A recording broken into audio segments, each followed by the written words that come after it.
Unit 13, page 186. Listening to. So, guys, how was it? Was it worth it? Oh, definitely. Old Kellogg knows what he's talking about. What did you think, Peter? Yeah, and he's funny, too. Kept it from being too dry. He had some good stories to tell about cases he worked on. On the whole, I'd have to say I learned a lot at the seminar. I'm glad I went. I thought that the IP stuff was the most interesting.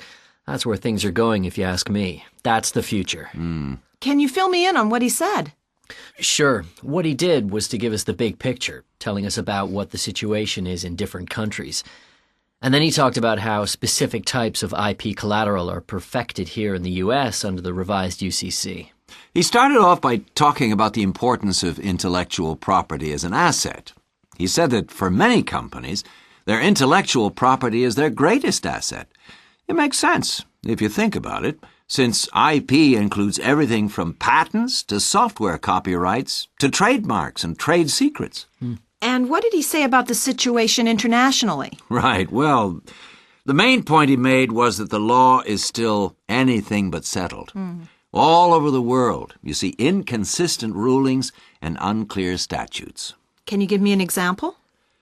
Let me think. What was that he said about the UK? Oh yeah, I remember.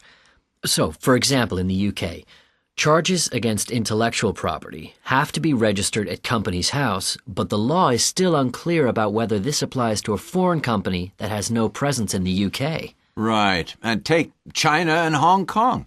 There, you're not allowed to create a security interest in a trademark. So his point was that perfecting security interests internationally is a tricky business. You need to have someone in the countries in question who knows what they're doing.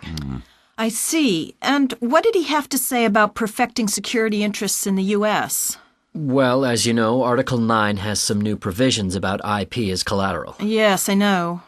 And all those different IP assets like copyright, trademarks, etc. are classified as general intangibles. But they're not all perfected the same way as you might expect. Part of the problem is knowing where to file the security interest, whether on the state or the federal level. But there are other considerations too, very complicated.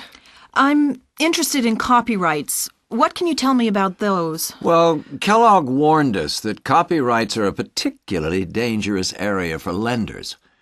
The key issue here seems to be whether the copyright is registered with a copyright office or not. If it is, then you would have to file a security agreement with a copyright office. If the work is unregistered, then you would file a UCC-1 to perfect a security interest. Right. Where can I get more information on what was covered in the seminar? You could borrow our seminar materials. Everything you want to know is in there. Great, thanks. I promise I'll get them back to you quickly.